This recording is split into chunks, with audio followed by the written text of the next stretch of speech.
राहुल जी, ये बताएं कि ये जो स्किल इंडिया का अभियान है, ये बहुत ही खूबसूरत अभियान है। अब तक इसने बहुत अच्छा काम किया है। इसमें जिस सेगमेंट से आप डील कर रहे हैं उसकी अब तक क्या क्या गतिविधियां रही और आगे क्या कुछ आप करने जा रहे हैं? जी, स्किल इंडिया की जो मुहिम है, अगर इसको हम थोड़ा सा बैकग्राउंड में जाते हुए देखें तो ये 2014 के अंदर में जब मोदी पार्ट 1 गवर्नमेंट बनी थी तब स्किल इंडिया को लेते हुए इन्होंने इनिशिएटिव चालू किया था और एक मिनिस्ट्री ही डेडिकेट कर दी थी इसको लेके, ministry of skill development and entrepreneurship. जो मेन कारण था इसका वो ये था कि मोदी जी का लक्ष्य था कि देश को स्किल कैपिटल बनाया जाए, और स्किल कैपिटल बनाने के पीछे का जो उद्देश्य वो ये है कि आज हमारा देश जो विकासशील से विकसित की तरफ जाना चाहता है, इंडस्ट्रीज बढ़ना चाहती हैं, सेक्टर बढ़ना चाहता है, तो हमारे पास में स्किल्ड वर्कफोर्स की बहुत कमी होती है। तो अगर इसे एक उदाहरण के तौर पर समझा जाए तो हमारे पास में एक तरफ रॉ मटेरियल है जिसे हम समझ सके कि हमारे पास में अथाह ह्यूमन रिसोर्स है, अवेलेबल है, यूथ है, यूथ की शक्ति है, और एक तरफ में इंडस्ट्री को डिमांड भी है। मगर ये जो बीच का पहिया था, बीच का चक्का था, जो जरूरत है जिसके थ्रू इन्हें स्किल बना के दूसरी साइड पर ले जाया जा सके, वो चीज मिसिंग थी। तो उसको और बढ़ाने के लिए और जो लेवल पे वो पहले थी उससे और उठाने के लिए स्किल मिनिस्ट्री का चालू किया गया और स्किल इंडिया मिशन चालू किया। इसको बेटर वे में ले जाने के लिए एक पब्लिक प्राइवेट पार्टनरशिप के तौर पर एनएसडीसी का फॉर्मेशन हुआ और उसके अंडर में अलग अलग सेक्टर स्किल काउंसिल्स बनाई गई। इन हर एक स्किल काउंसिल का ये उद्देश्य हो गया कि उस पर्टिकुलर इंडस्ट्री के लिए वो प्रॉपर स्किलिंग सिस्टम तैयार करें। तो जैसे हमारे एजुकेशन सिस्टम के अंदर में हम अलग अलग सब्जेक्ट के बारे में पढ़ते हैं, समझते हैं, स्किलिंग सिस्टम में जो कार्य, जो जॉब इंसान को उस पर्टिकुलर इंडस्ट्री में करना होता है, उसके अकॉर्डिंगली ट्रेनिंग प्रोग्राम तैयार किए जाते हैं, ट्रेनिंग प्रोग्राम दिए जाते हैं। तो इसी तरह से एक स्किल काउंसिल जिसका नाम है furniture and fitting skill council, उसका कार्यभार अभी फिलहाल मैं संभाल रहा हूं एज द सीईओ। और इसके पार्ट में हमें उस इंडस्ट्री को कैसे देखना है, उसमें इंडस्ट्री में कौन कौन से ऐसे जॉब रोल हैं, कौन कौन से ऐसे काम हैं जो कि करियर अपॉर्चुनिटीज प्रोवाइड कर सकते हैं, उसकी क्या डिमांड होती है, उसके करिकुलम में क्या आना चाहिए, इन सब चीजों को लेते हुए वो प्रोग्राम को बनाना, उन प्रोग्राम को लोगों तक पहुंचाना, उसके लिए अप्रोप्रिएट ट्रेनिंग इंफ्रास्ट्रक्चर क्रिएट करना, ट्रेनर्स तैयार करना, असेसर्स तैयार करवाना, और जो गवर्नमेंट और नॉन गवर्नमेंट अदर स्कीम्स चलती हैं उन सब स्कीमों को लेते हुए कैसे वो एंड यूजर को बेनिफिट मिल सके, वो हमारा मेन उद्देश्य रहता है।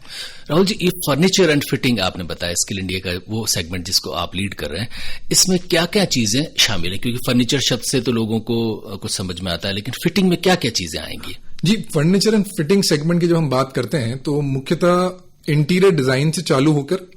फर्नीचर बनाना एग्जैक्टली, मतलब उसमें फर्नीचर डिजाइन करने से लेकर फर्नीचर इंस्टॉल करने तक की सारी कार्य, फिर उसके बाद में रेस्टोरेशन वगैरह हो गया, और जिस तरह का रॉ मटेरियल सप्लाई जरूरत पड़ता है इस इंडस्ट्री को, इन सभी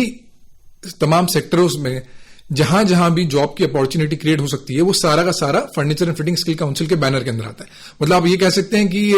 एक वन स्टॉप शॉप हुई और उसके अंदर में interiors, furniture making and raw materials that go into furniture making, वो सारा इसके अंदर में आ जाता है। इससे रिलेटेड जो भी आपके पास ट्रेनिंग प्रोग्राम्स बन सकते हैं या अपॉर्चुनिटीज क्रिएट हो सकती है, वो इसके अंदर में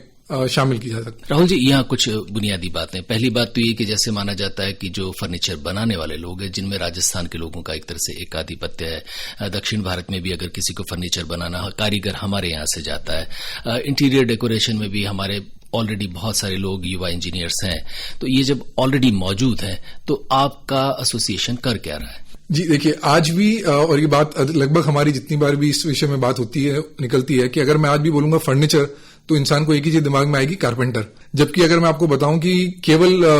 हमारी इंडस्ट्री के अंदर में ही 200 से ज्यादा अलग अलग तरह के जॉब प्रोफाइल हैं, जिसके बारे में हम शायद हमारे भाई बहनों को, बच्चों को कभी स्कूल या कॉलेज में ये नहीं कहते हैं कि आप अपना करियर इस फील्ड में बना सकते हो। रीजन बीइंग कि हम हमेशा सोचते हैं कि एक कारपेंट्री या तो प्रोफाइल बहुत लो प्रोफाइल हो गई, या फिर हमें पता ही नहीं है कि इस पर्टिकुलर फील्ड के अंदर में और क्या क्या अपॉर्चुनिटीज है। अगर मैं आपको एग्जाम्पल दूं तो एक कारपेंटर अमूमन, जो हम यहां पर बोलते हैं कि अरे नहीं कारपेंट्री का काम कौन करेगा, वो तो एक ट्रेड वाइज ही जो लोग करते आ रहे हैं वही करते रहेंगे। ऑस्ट्रेलिया में, यूरोप में, अमेरिका में पर आवर की उनकी $50 to $70 यूरोस के आसपास में कमाई है कारपेंटर की। जिस तरह से एमबीबीएस का प्रोग्राम हमारे 5 साल का होता है, कारपेंटर बनने के लिए इंसान को वहां 5 साल तक में पढ़ाई करनी पड़ती है, काम करना पड़ता है। और ये तो केवल बात रही कारपेंटर की। और कारपेंटर बोल के हम हर चीज को सम्मिलित उसमें ही कर देते हैं, लेकिन बाहर देशों में देखा जाएगा तो एक जॉइनर अलग होता है, वुड वर्किंग के अंदर में अलग अलग फील्ड्स हैं, कैबिनेट मेकर अलग होता है, टर्नर अलग होता है, कारपेंटर अलग होता है। इनफैक्ट कारपेंटर वो इंसान होता है जो कि वर्कशॉप में जो लोग काम बना रहे हैं और जो काम कंप्लीट कर रहे हैं उसको ऑन साइड इंस्टॉल करता है, ऑन साइड के स्ट्रक्चर बनाता है। तो ये जानकारी ही जब लोगों में नहीं है तो ये ज्यादा से ज्यादा लोगों तक ये चीज पहुंच नहीं पा रही है, ज्यादा से ज्यादा लोग इसमें जा नहीं पा रहे हैं। आज की डेट में हम देखते हैं कि कई हमारे इंजीनियर,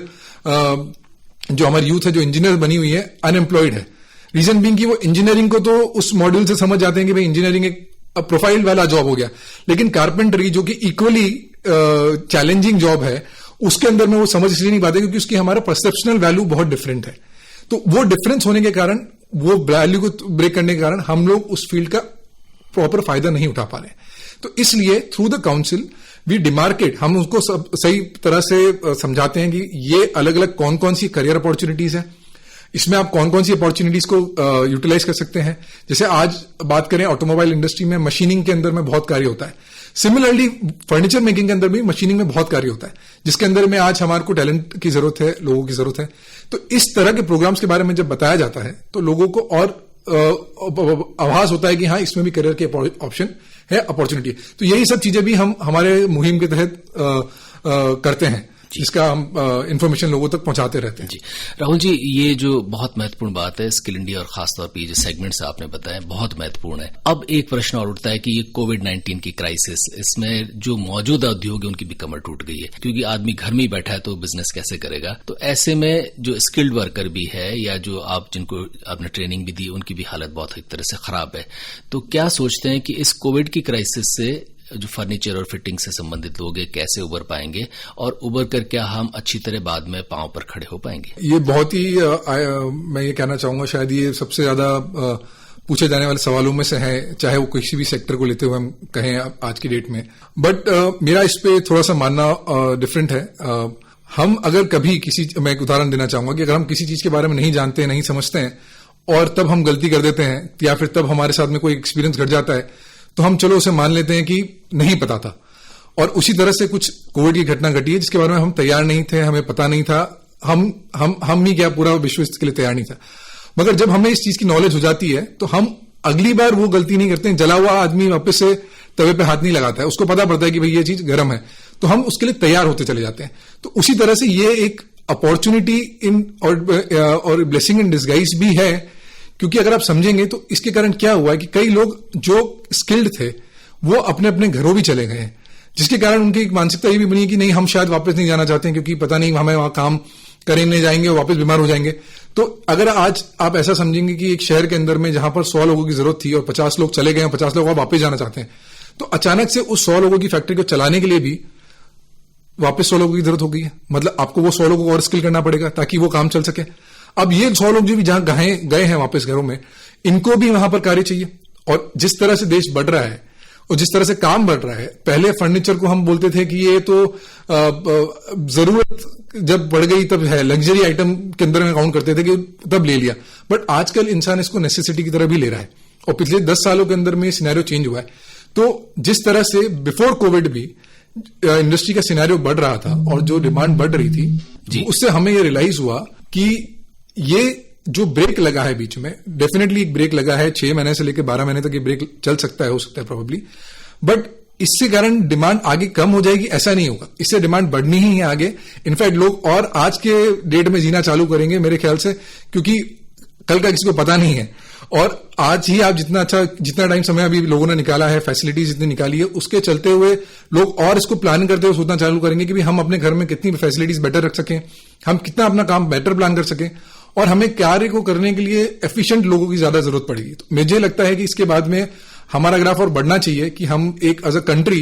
और ज्यादा सचेत होंगे और हम सचेत होते हुए आगे कार्य करेंगे। तो यस, शॉर्ट टर्म में हमें परेशानी हो सकती है कि हम 6 महीने से लेकर 12 महीने का पीरियड, 18 महीने के पीरियड में थोड़ा सा स्लो डाउन आ जाएगा, परेशानियों का सामना भी करना पड़ेगा, एक न्यू नॉर्मल क्रिएट होगा, but long term perspective is definitely bright. In fact इसी बात पे मैं आपको एक 3 मई को जो अनाउंसमेंट हुआ था वो भी बताना चाहूंगा कि गवर्नमेंट ने 12 चैंपियन सेक्टर घोषित किए थे, जिसमें से मॉड्यूलर फर्नीचर को एक सेक्टर मान के दिया गया है। तो अगर आप देखें तो ये ब्लेसिंग इन डिस्गाइज हो गया है कि भले हमें सब्स्टिट्यूट के तौर पे देखा जा रहा हो, ताकि भले हमें किसी भी तौर पे देखा जा रहा हो, आज हिंदुस्तान के अंदर में मैन्युफैक्चरिंग को शिफ्ट करने की बात बहुत ही मेजर तौर पे चल रही है, जिसके कारण हमें आगे और लोगों की जरूरत डेफिनेटली पड़ेगी। राहुल मेहता जी, कोविड से जंग में सबसे बड़ा हथियार है आशा, और ये आशा आपके पास है और उद्योग के पास भी। उम्मीद है इस जंग से जरूर हम जीतेंगे। राहुल मेहता जी, आपका हृदय से आभार।